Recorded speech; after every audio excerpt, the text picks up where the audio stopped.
आज की वीडियो है बढ़े हुए प्रोस्टेट के बारे में।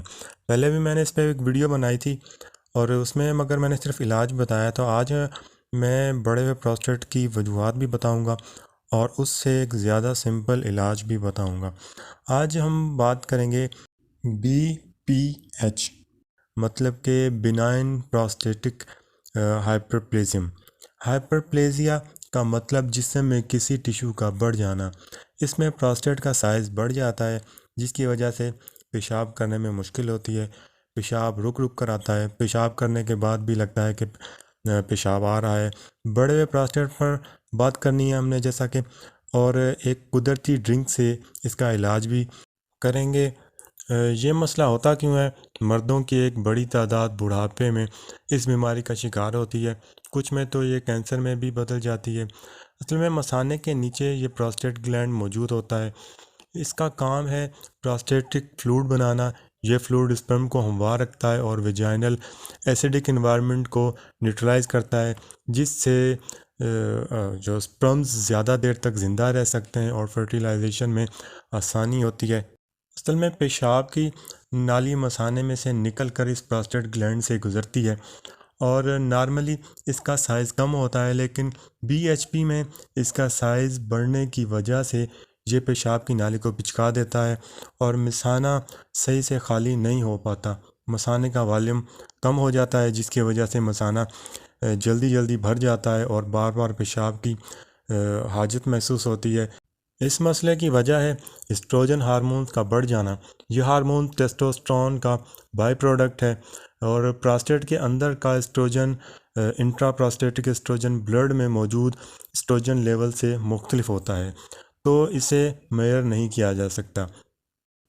बॉडी के फैट सेल्स और टेस्टिकल्स एक एंजाइम जिसे एरोमेटीज कहा जाता है, इसकी मदद से टेस्टोस्टेरोन से एस्ट्रोजन बनाता है। और जैसा कि एस्ट्रोजन एनाबॉलिक हार्मोन है, तो ये टिश्यूज़ का साइज़ बढ़ाता है। अक्सर ये समझा जाता है कि मर्दों में ज़्यादा ज़्यादा टेस्टोस्टेरोन होता है, इसलिए इनमें ज़्यादातर प्रोस्टेट का साइज़ बढ़ जाता है। अगर ये बात ठीक है तो उम्र बढ़ने के साथ साथ तो टेस्टोस्टेरोन का लेवल कम होता है, सिर्फ एस्ट्रोजन बढ़ जाती है। इंट्रा प्रोस्टेटिक एस्ट्रोजन्स बढ़ जाते हैं। बढ़ा हुआ एस्ट्रोजन प्रोलैक्टिन हार्मोन्स को बढ़ा देता है, जो कि एक और वजह बनता है प्रोस्टेट बढ़ जाने की। इस रेमेडी के यूज़ से आप एंजाइम एक्शन को रोकेंगे और एरोमेटेज एंजाइम को कुदरती तौर पर इनहिबिट करेंगे, जो टेस्टोस्टेरोन से एस्ट्रोजन बना रहा था। क्योंकि अगर आप इस एंजाइम को रोक लेते हैं तो एस्ट्रोजन प्रोडक्शन कम होगी और प्रोस्टेट को नेचुरली श्रिंक कर लेंगे। ये एंजाइम उम्र बढ़ने के साथ साथ जिस्म में बढ़ते रहते हैं। जिस्म के फैट सेल्स भी एंजाइम बनाते हैं, तो वज़न कम करना भी ज़रूरी है। और वज़न बढ़ता है तो इंसुलिन बढ़ने से अगर आप केटो डाइट कर रहे हैं तो इसे आसानी से कंट्रोल कर सकते हैं। शुगर के मरीज़ और हाई कार्ब्स लेने वाले लोगों में प्रोस्टेट का मसला ज़्यादा देखा गया है। इसके बाद शराब नोशी भी एस्ट्रोजन बढ़ाती है। मतलब हमको एरोमेटिक एंजाइम को कम करने वाली चीज़ें खानी है, यानी सब्ज़ पत्तों वाली अशिया जैसे पालक, गोभी, बंद गोभी, खीरा, टमाटर और ब्रोकली वगैरह सब्ज़ पत्तों वाली सब्ज़ियाँ इस एंजाइम के असर को कम करने में बहुत मदद देती हैं और बड़े हुए एस्ट्रोजन को भी रेगुलेट करती हैं।